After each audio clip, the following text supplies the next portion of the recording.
कदम बजा बाजे गिला गुडू में कदम मोहरी बाजती चुरिया रे मोहरी बाजती चुरिया रे डाल अली डाल पारा मोहरी बाजती चुरिया बजा बाजे गिला गुडू में कदम बजा बाजे गिला गुडू में कदम मोहरी बाजती चुरिया रे मोहरी बाजती चुरिया रे डाल अली डाल पारा मोहरी बाजती चुरिया ला ला ला ला ला ला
आप सबसे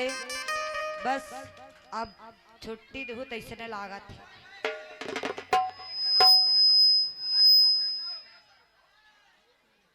नहीं 4 बज गए ना भैया सुबह सुबह मतलब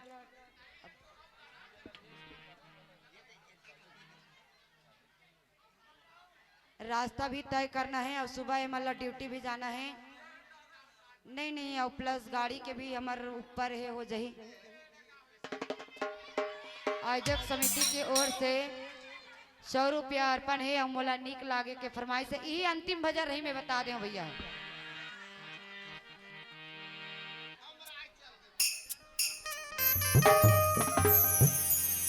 लखन सिया राम रामचंद्र शंकर